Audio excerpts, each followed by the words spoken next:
Greetings, ladies and gentlemen, and welcome to this latest edition of Tales from Outer Space, where I take stories from across the internet and read them for your entertainment.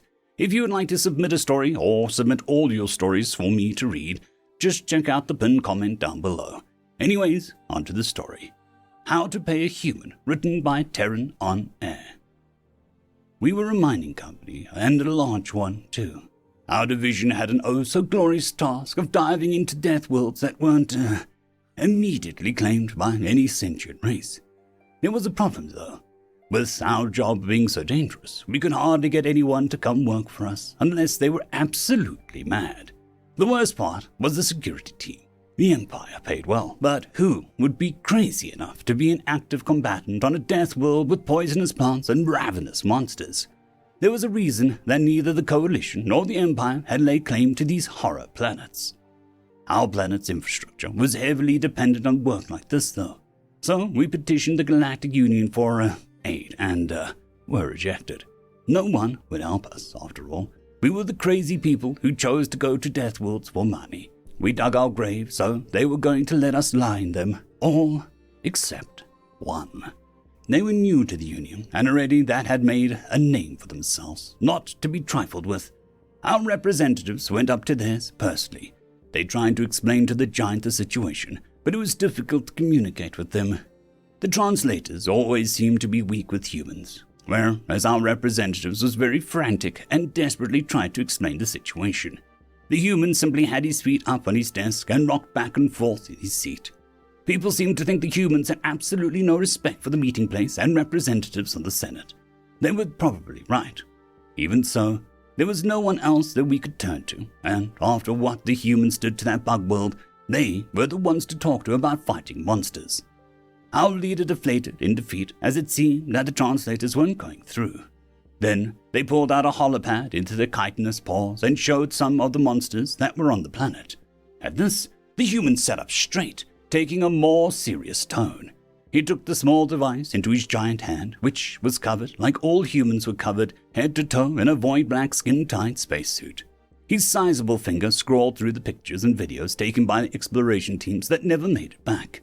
His hand moved faster and faster past his black glossy helmet. I could see his eyes darting. Then, when he was satisfied, he spoke. "Horrid thing could flatty break with big rock, smashing of ancestral wartime or else joyous joining. Monster for humanity is good payment." And somehow the deal was sealed. Our fates from the point on were resting on the strong arm of humanity.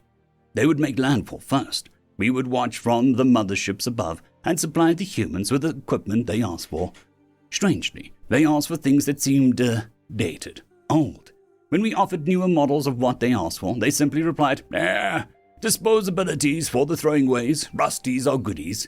The things they asked for were several plasma cutters that were years out of date, old mining drop pods that had been decommissioned years ago, hundreds of magnetic locks, heavy-grade sealant dispensers, and clean water.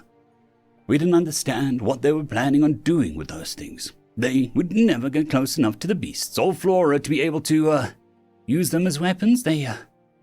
They wanted to be left alone for a time with their new equipment. We next met them in the hangar bay. We were baffled to see what they did. They fitted the maglocks and sealant to the outer perimeter of the drop pods.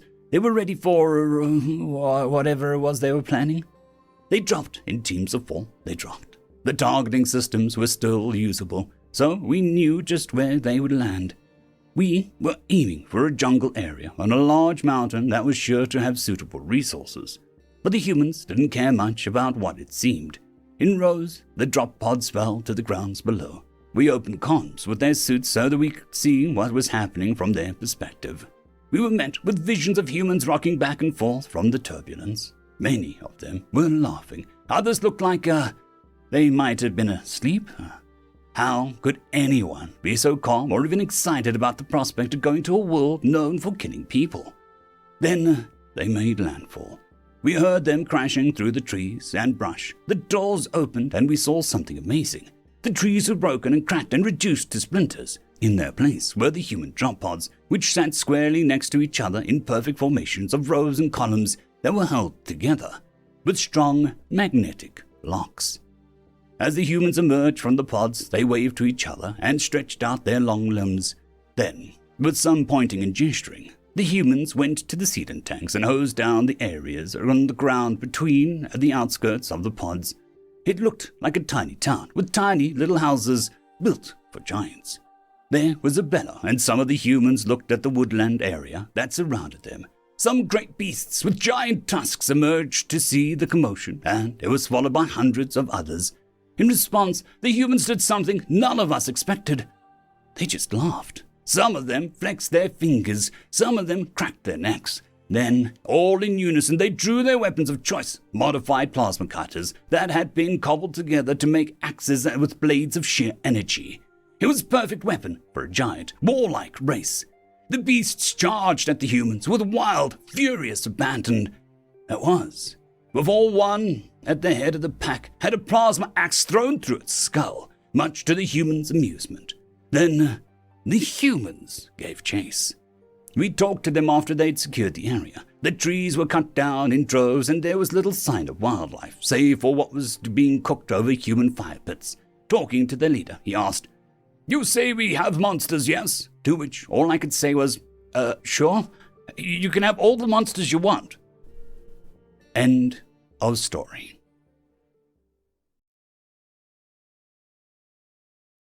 Story number 2. The Universal Language, written by Solid Childhood 4876. Excerpt from Chapter 1 of The Universal Languages, from The Wars of Contact, by Retired Ship's Sword, Click. First contact with the humans happened while we were losing a generations-long war against the race we called the Eaters. Not creative, I know, but very apt, and we have no idea what they called themselves. We were retreating yet again after half our remaining civilization was destroyed in a trinary star system. We were restricted to short jumps due to the damage sustained by some of our vessels, and frankly came upon their second interstellar vessel by accident. The initial panicked response of our war vessels was to create a protective front for our civilians and charging weapons. The 1-kilometer human vessel turned broadside at this, and various bits we assumed to be weapons started pointing back at us. Then nothing happened. We all just floated there, unwilling to fire first. While we sat mystified as to how to proceed with this encounter that didn't immediately turn to violence, we suddenly received a burst of high-frequency radio waves directed at our 3 largest warships. It was a sequence of beeps, 1, 1, then 2, then 3, then 5. Then the broadcast stopped. We all recognized the Holy Spiral. Our ship soared, determined that the stranger was waiting for a response, and so we did. 8 beeps, 13 beeps, then 21. Before we translated the next number, the aliens responded with 34. Quickly, we started communicating different mathematical information, which built to a realization that we had compatible biological needs, composition, and a means of transmitting visual communication.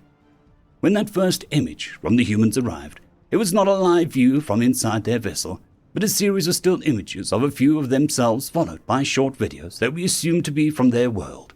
The nature was so strikingly varied, the cities bustling, and what struck us most was what accompanied the transmission. Playing over visual aspect of the communication was undeniably music. The sound was joyful. Suddenly, the melody became very loud and angry. The images depicted what were easily recognized to be warriors. These aliens were showing us their self-inflicted violence. They knew war.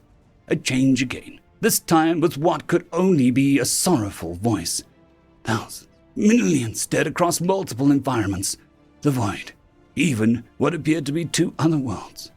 The voice became more hopeful, as soldiers who had been fighting each other were now sharing food. Food. The resource we lacked most was our agrarian vessels had been targeted first in the last fight. The music came to a triumphant crescendo as the final video showed an alien vessel before us in formation with another, just like it drifted past 2 more under construction above the planet. We rushed to put together a similar response. We showed them the worlds that we once held, overlaid with our own joyful tune. The terror as the Eaters fell upon those worlds, followed by the desperation of our escape, using a symphony composed during the Exodus that slowly had the instruments go silent, one at a time, to represent our diminishing numbers. We ended with a death song, while showing recordings of our last battle as a few ships fought to the end to allow the rest to flee. Surprisingly, the humans transmitted one more image, the soldiers sharing food, but beside it was also an image of their vessel and our fleet oriented so that they were in the position of the giver and us the receiver. They were offering to give us food. Several shuttles towed crates into the halfway point between us. The humans then transmitted an image of their world and jumped away. When they returned, it was with other vessels, both packed with food. We were then led to their system. Though it took time, we managed to create a means to translate each other's speech, as we are physically incapable of replicating the other's language. It was the beginning of our song together, growing as does the holy spiral, filled with violence and shared meals. End of story.